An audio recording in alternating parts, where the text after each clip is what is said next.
بسم الله الرحمن الرحيم. اللهم صل وسلم وبارك على سيدنا محمد. يوم جديد، فيديو جديد. كل سنة وانتم طيبين وربنا يخليكم ليا يا رب. وانا متشكرة جدا للناس اللي بتسأل عني او الناس اللي بتقول لي انت فين يا ام رحيم، انت ليه ما عدتيش بتنزلي فيديوهات كتيرة.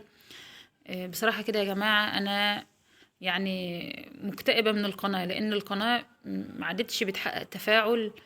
يعني انتوا عارفين الشغل على القناة متعب جدا ومجهد، ومع قلة بقى يعني التفاعل واللايكات وكده. فبصراحة وبعدين كل واحدة تكلمني تقول لي انا عملت لايك، هم خمسة ستة اللي بيعملوا لايكات وانا بشكرهم جدا.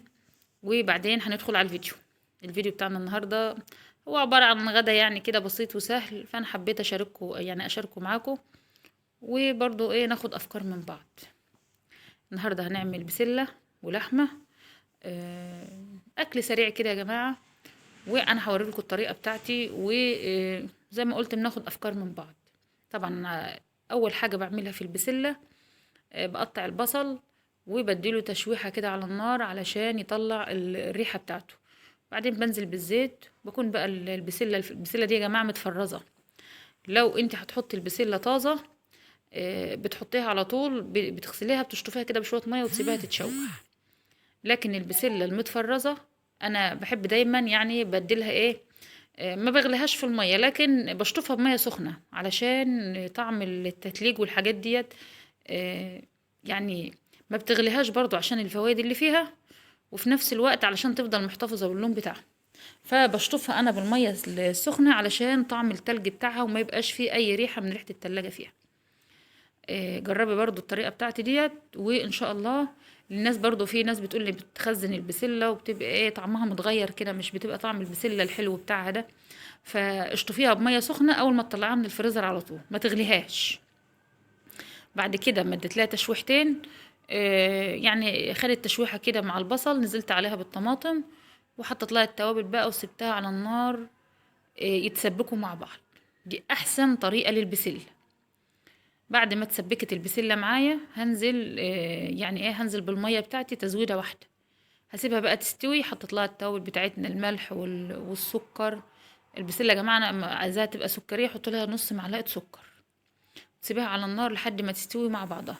حطيتها بقى اللحمة على النار، اللحمة بتاعتي حطيتها على النار بتتشوح. وبعد ما اتشوحت 5 دقايق نزلت بالحبهان وورق اللورة والمستكة وفص ثوم طري علشان تديكي شوربة حلوة. لو عندك بقى جزراية حتى يعني حابة تحطي واحدة طماطم، وبرجع احطهم على النار تاني ياخدوا تشويحة حوالي 5 دقايق مع بعض علشان اللحمة بتاعتي تتنشف وما بقاش ما تعملش ريم وما تعملش معايا يعني المسام بتاعتها تتقفل. سبتها على النار وزودتها برضو مية علشان تغلي تزويدة واحدة. زي ما قلت لكم انا بحب الاكل بتاعي بزوده تزويدة واحدة يا جماعة. هعمل برضو جنب الاكل كده شوية مكرونة. طبعا المكرونة زي ما انا قلت لكم، انا هنا حطيت كام حتة لحمة ملبسة كده في قلب البسلة. طبعا يا جماعة اللحمة الملبسة في قلب البسلة بتديلها طعم وبتخلي اللحمة بتاعتي بتبقى خطيرة. هي معروف كده يا جماعة ان البسلة بالذات يعني زي ما بيقولوا كده بتحب اللحمة، او اللحمة يعني بتبقى حلوة قوي. يعني متفقين جدا اللحمة مع البسلة مع بعض. انا بحب الاكلة دي جدا مع بعض، اللحمة مع البسلة. هنا طبعا انا هعمل المكرونة بقى الصلصة بتاعتها. قطعت بصلة وقطعت قرن فلفل كده حامي او بارد زي ما انت عايزة. اول ما تتشوح معايا او يعني لون البصل يصفر كده معايا، هنزل بالطماطم بتاعتي. هحط بقى الملح والتوابل بتاعتي علشان يتسبكوا مع بعض. ويعني تبقى الصلصة بتاعتي جاهزة على طول علشان انزل بالمكرونة. طبعا المكرونة انا سلقتها وغسلتها يا جماعة بعد ما اتسلقت عشان النشا اللي فيها. هنا طبعا قلبت عليها المكرونة على الصلصة. وهعمل فرخة كده على النار مسلوقة، يعني آه، زي فكرة الشوربة كده بالظبط، بس مش هعمل لها شوربة، هتبقى مستوية على الناشف كده على النار. نفس فكرة اللحمة بالظبط يا جماعة. يعني أنا حطيتها على النار في حلة سخنة تتشوح. وبعدين نزلت برضو يعني البهارات بتاعتي. حطيت بصلة وواحدة طماطم والتوابل. وأهم حاجة يعني برضو أنا بحط للحمة وبحط للفراخ فص توم طري ني كده بقطعه. بطعم الشوربة بيخلي الشوربة طعمها جميل جدا وبرضو بيمنع الزفارة. جربيه جربيه ومش هتندمي ان شاء الله. هحط برضو ورقتين لورا وحبه، يعني حبهان كده معايا برضو بفتحه، وهسيبها على النار تتنشف خالص لحد ما تتشوح خالص على النار. على نار هاديه. طبعا الفراخ بتستوي على نار هاديه علشان تبقى مفيش فيها اي دم او اي حاجه خالص، على نار هاديه. طبعا انا هعمل تسقيه او فته زي ما بيقولوا، فته عاديه اللي هي بشوربه. هنا المكرونه بتاعتي حطيتها على النار بعد ما قلبتها الصلصه، وحطيت لها التوابل. انا كنت حاطه توابل طبعا والملح وكل حاجه في الصلصه. هسيبها على النار بقى، على نار هاديه كده تتردد معايا، هتاخد حوالي 10 دقايق كده. الفته دي يا جماعه بتبقى خطيره خطيره خطيره مع اللحمه. قطعي بقى كده، قطعت يعني ايه رغيفين عيش، وبعد ما قطعتهم حطيت عليهم شويه زيت. دي مش فته بالخل والثوم يا جماعه، دي فته اللي هي آه، التسقيه بتاعتنا اللي هي التسقيه العاديه.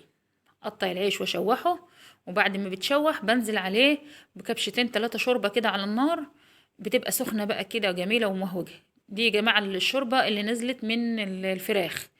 الفراخ انا خدت يعني بعد ما اتنشفت خدت كده الشوربه اللي نازله منها ما شاء الله عليها رايقه وجميله وصافيه. هي وحتى الشوربه بتاعتنا هي برضو بتاعت اللحمه مفيش فيها ريم ومفيش فيها اي حاجه خالص، علشان احنا منشفينها كويس خالص، وتاخدي بقى احلى شويه شوربه.